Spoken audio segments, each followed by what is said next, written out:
ओम नमो भगवते वासुदेवाय। जय श्री हरि। राधे राधे। मृतधाम चैनल में आप सबका स्वागत है। आप रसपान कर रहे हैं पवित्र बैसाख महात्म की कथाओं का। अब तक आप बैसाख महात्म के 20वें अध्याय तक की कथा का रसपान कर चुके हैं। आज के इस वीडियो में हम बैसाख महात्म के 21वें अध्याय की कथा का रसपान करेंगे। तो आइए शुरू करते हैं बैसाख महात्म के 21वें अध्याय की कथा। श्रुतदेव जी ने कहा, तब व्याध और शंख जी को बड़ा आश्चर्य हुआ। शंख जी ने पूछा कि तुम कौन हो और तुम्हारी यह दशा किस कारण से है?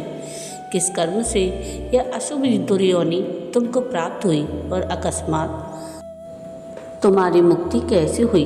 यह विस्तार पूर्वक कहो। शंख जी से ऐसा पूछने पर उसने पृथ्वी पर गिरकर दंडवत किया और उसने सिर झुकाकर हाथ जोड़कर कहा कि मैं पूर्व जन्म में प्रयाग में एक बड़ा बकवादी ब्राह्मण था।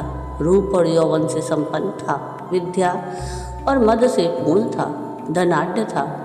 मेरे अनेक पुत्र थे और मैं सर्वदा अहंकार से दूषित रहता था। कुशीत मुनि का पुत्र मेरा रोचन नाम था। आसन, शयन, निद्रा, बुरा व्यवहार, जुआ, लोकवार्ता और सूद लेना, यही मेरा व्यापार था।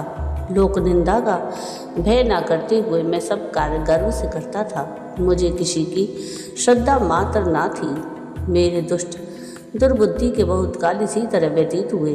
तब बैसाख महीने में जयंत नाम ब्राह्मण भागवत के प्रिय उस महीने के धर्मों को सुनाया। उस क्षेत्र के निवासी पुण्य कर्म करने वाले ब्राह्मण हजारों नर नारी, क्षत्रिय, वैश्य, शूद्रों ने प्रातःकाल स्नान करके अविनाशी मधुसूदन भगवान की पूजा करके जयंत की सुनाई कथा को निरंतर सुनते थे। ये लोग शुद्ध होकर मौन धारण करके वासुदेव भगवान की कथा में लीन रहते थे। बैसाख मास के धर्म में निरत ये लोग गर्व और आलस का त्याग कर कथा सुनते थे। कौतुक देखने की इच्छा से मैं उस सभा में गया। मेरे सिर पर पगड़ी थी। मैंने नमस्कार भी नहीं किया, तांबुल खाता रहा, कच्छुक धारण किए था तथा देह में चंदन लगाए था। वेग से लोकवार्ता करने वाला और कथा में विघ्न डाला। मेरी लोकवार्ता से सब चित्त चंचल हो गया। कभी मैं कपड़ा फैलाता, कभी निंदा करता, कभी हंसता। कथा की समाप्ति तक मैंने इसी प्रकार काल बिताया। फिर उस दोष से शीघ्र ही मेरी बुद्धि भ्रष्ट हो गई और आयुष्य भी कम हो गई और दूसरे ही दिन सन्निपात रोग से मैं मर गया। मैं नरक में गया, जहाँ हलाहल और खौलते जल की यातना भोगता हुआ 14 मनवंतर तक मुझे कष्ट भोगना पड़ा।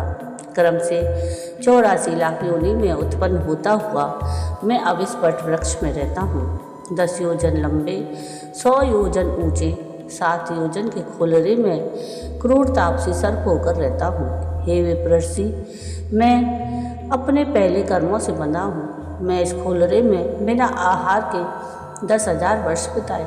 हे मुनि, दैववश आपके मुख कमल से कही हुई अमृत रूपी कथा को नेत्रों द्वारा सुनकर मेरे सब पाप अब नाश हो गए और सर्प की योनि त्याग कर पुरुष का दिव्य रूप धारण करके विनीत होकर हाथ जोड़कर आपके पैरों की शरण में आया हूँ।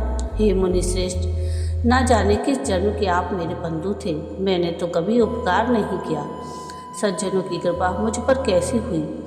समचित्त वाले साधु लोग सदा प्राणियों पर दया करते हैं। इनकी प्रकृति दूसरे का उपकार करने की होती है और इनकी बुद्धि दूसरों की तरह नहीं होती।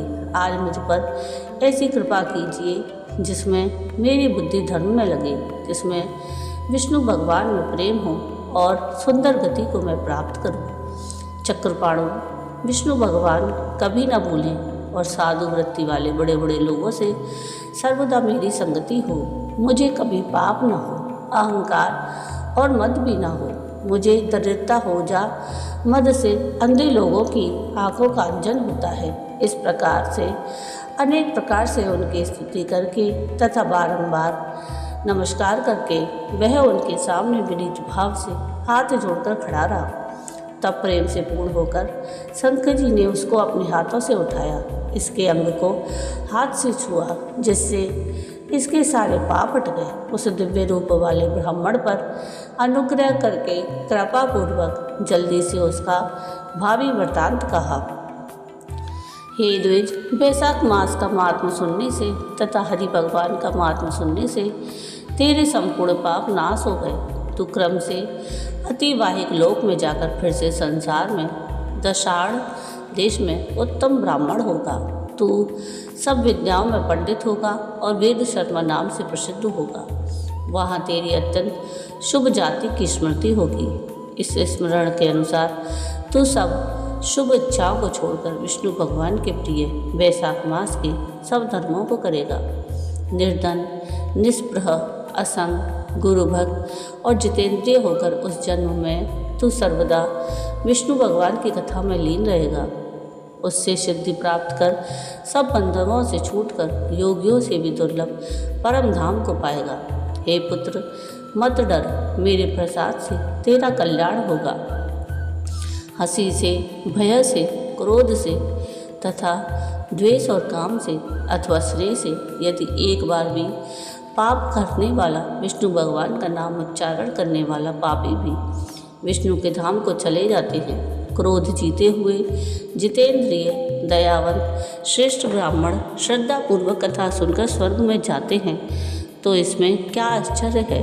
कोई तो केवल भक्ति से कथा सुनने में तत्पर रहते हैं। वे सब धर्मों को त्याग कर भी विष्णु भगवान के परम पद को जाते हैं।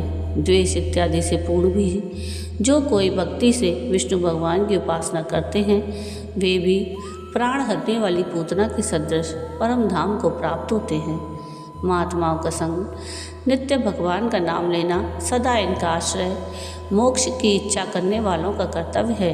यही विधि श्रुतियों में भी कही गई है।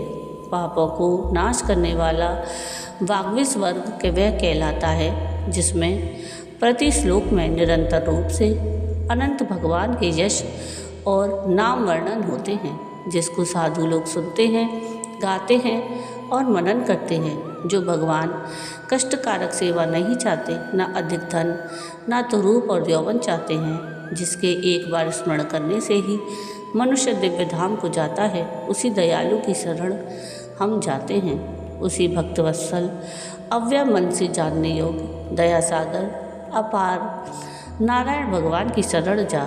हे महामती, वैशाख मास के कहे हुए इन धर्मों को कर, इनसे संतुष्ट होकर जगन्नाथ तुझे कल्याण देंगे। ऐसा कहकर वह रुक गए। व्याध को अति विस्मृत देखकर उस दिव्य पुरुष ने फिर से मुनीश्वर से कहा।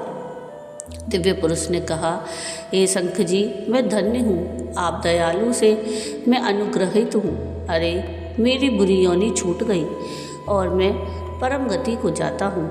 ऐसा कहकर परिक्रमा करके तथा आज्ञा पाकर वह स्वर्ग में गया। तभी राजन संध्या हो गई।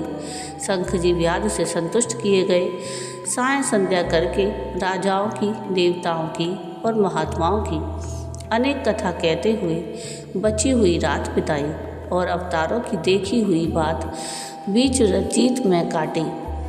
ब्रह्म मुहूर्त में उठकर, पैर धोकर तथा मौन होकर तारक ब्रह्म का ध्यान करके, शौचादि सत्क्रिया करके, मेष संक्रांति में वैशाख मास में सूर्योदय से पहले स्नान करके, संध्या अधिक कर्म और सब तर्पणों को करके प्रसन्न चित्त होकर व्याध को बुलाकर उसके मस्तक पर जल छिड़क कर तथा उसको देखकर वेदों से भी अधिक शुभ कारक राम, इन 2 अक्षरों का उपदेश किया। विष्णु भगवान के एक एक नाम सब वेदों से अधिक माने गए हैं। इन अनंत नामों में भी विष्णु भगवान के सहस्त्र नाम अधिक हैं और इनमें भी राम नाम अधिक है। अतः हे व्याध, तू निरंतर राम राम यह नाम जप और हे व्याध, मरण तक इन धर्मों को कर, तब तेरा जन्म वाल्मीकि ऋषि के कुल में होगा और तू संसार में वाल्मीकि इस नाम से प्रसिद्ध होगा। ऐसा व्याध को समझाकर वह दक्षिण दिशा में चले गए। व्याध भी उनकी परिक्रमा कर तथा बारंबार नमस्कार कर कुछ दूर जाकर विरह में आतुर होकर रोने लगा। जब तक वह देख पड़ते थे तब तक उनकी गति को बारंबार और बाद में उस मार्ग को देखता रहा। फिर स्वस्थ चित्त होकर और उन्हीं का हृदय में मनन करता हुआ वन को साफ करके वहाँ पर अति निर्मल पौसरा बनाकर अति योग्य इन वैशाख मास के कहे हुए धर्मों को करने लगा। जंगल में उपजे हुए कैद, पनस, जामुन, आम इत्यादि फलों से थके हुए पथिकों को आहार देता हुआ जूता, चंदन, छाता, पंखा, बालू का बिछौना और छाया से कहीं कहीं पर पथिकों का परिश्रम से उत्पन्न हुआ पसीना सुखाता था। प्रातःकाल स्नान करके तथा दिन रात राम राम इन दोनों अक्षरों को जपता था। व्याध के जन्म को त्याग कर यह वाल्मीकि का पुत्र हुआ। उसी सरोवर में कृष्णु नाम मुनि अन्न और आहार त्याग कर दुस्तर पर तप कर रहे थे। उनके शरीर पर अधिक काल में कीड़ों की पहाड़ी बन गई। श्रेष्ठ मुनि ने इसको वाल्मीकि कहा। बाद में तप के समाप्त होने पर कृष्णु ऋषि के कान में सर्प के रेंगने का शब्द पड़ा। उनकी इंद्रियां विचलित हो गईं। एक सर्पड़ी को पकड़कर उन्होंने एक भील जाति का पुत्र उत्पन्न किया। यह बड़ा यशस्वी वाल्मीकि नाम का संसार में बड़ा प्रसिद्ध हुआ, जिसने अपनी मनोहर कविता में दिव्य राम कथा लिखी और कर्म बंधनों को काटने वाली इस कथा को संसार में प्रसिद्ध किया। श्रुतदेव जी ने कहा, हे राजन, बैसाख के महात्म को देखो, यह छोटा होकर बड़े फलों को देता है। व्याध ने भी जूता दान करके दुर्लभ ऋषि पद को पाया। जो इस रोमांचकारी पाप हटाने वाले अपूर्व इतिहास को सुने और सुनाए, उसका संसार में जन्म नहीं होता। श्री स्कंद पुराण के नारद और अम्बरीश के संवाद में वाल्मीकि व्याध के उपाख्यान में वाल्मीकि का जन्म कथन नामक 21वां अध्याय समाप्त हुआ। जय श्री हरि। तो ये थी कथा वैशाख महात्म के 21वें अध्याय की। आपको आज की ये कथा कैसी लगी मुझे कमेंट करके ज़रूर बताइएगा। और अगर आपको आज की ये कथा पसंद आई हो तो प्लीज़ इसको लाइक शेयर ज़रूर कीजिएगा और प्लीज़ मेरे चैनल को सब्सक्राइब कीजिएगा और कमेंट में राधे राधे ज़रूर लिखिएगा। वीडियो पूरा देखने के लिए थैंक यू। राधे राधे।